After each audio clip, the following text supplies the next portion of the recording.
When Dark Shadows hit the air, there really wasn't anything like it at all.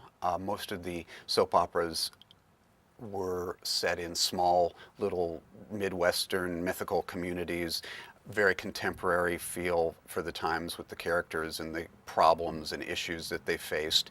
And Dark Shadows came along presenting this formula that was kind of this gothic murder mystery romantic kind of thing that was very, Daphne du Maurier, with the Bronte sisters thrown in, Rebecca, Jane Eyre, Wuthering Heights, those kind of films from the 30s and 40s were, I think stylistically what the show was going for. And there was absolutely nothing like it on the air. That didn't mean that the audience responded to it, however. It was in I think a tricky time slot because the late afternoon time slots for the soap operas were historically at that point a little more difficult for capturing the audience, who pretty much had been watching soaps, pretty much all day long. And it was very difficult then, as it is now, to get audiences to embrace a new soap opera, to take on that, 5-day-a-week habit when you're probably already watching, one or two or three others. It was very, very difficult. So there wasn't enough in Dark Shadows to attract the audience at first. But as the months went on, we started seeing some spookier, more supernatural elements come into the show.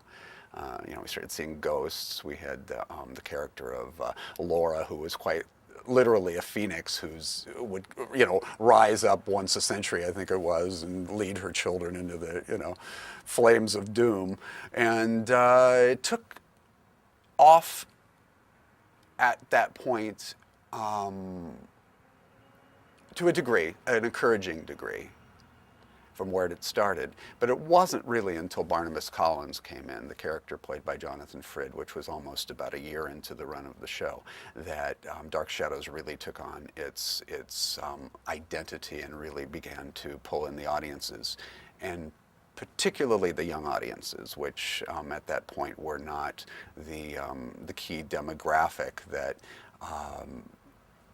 producers, I think, expected to win with a soap opera. Soaps were created for the at-home mom, certainly at a time where there were millions and millions and millions of them.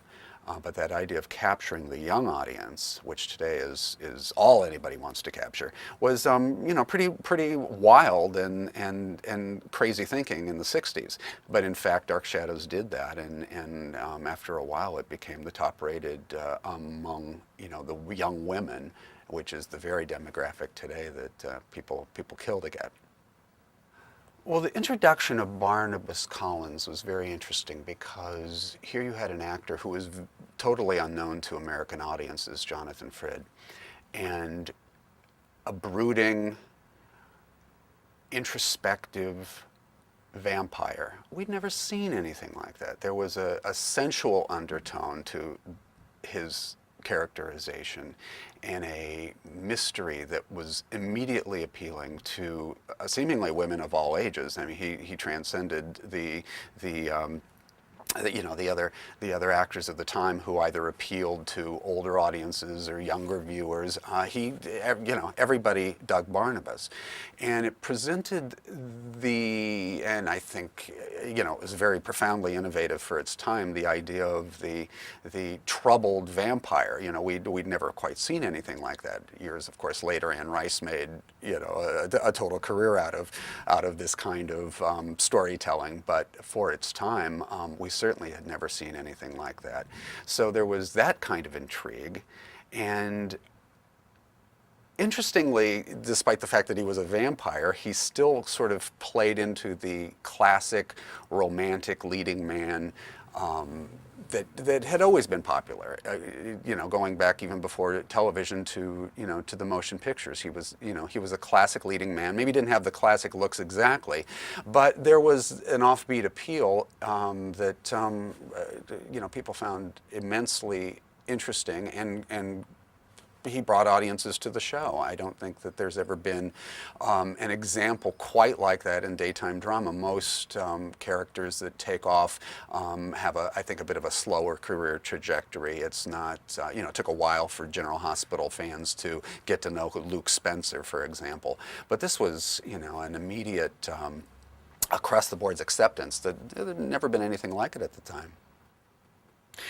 One of the interesting things about the success of Dark Shadows is, even though the show eventually took on great supernatural elements to it, is it did always stick to the classic, tried and true elements of drama that appeals to audiences, and we're talking going all the way back to when the Greeks invented drama.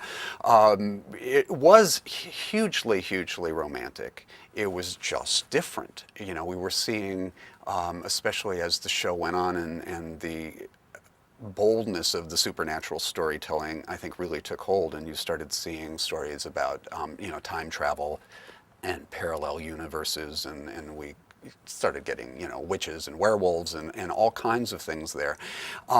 As wild as it got, it never forgot the real reason that people come to soap operas, certainly back in the 60s and 70s, which was for fantasy and romance. It was just dressed up differently, but it still fed the tremendous female viewers' need for love stories, for the mysteries and the intrigue.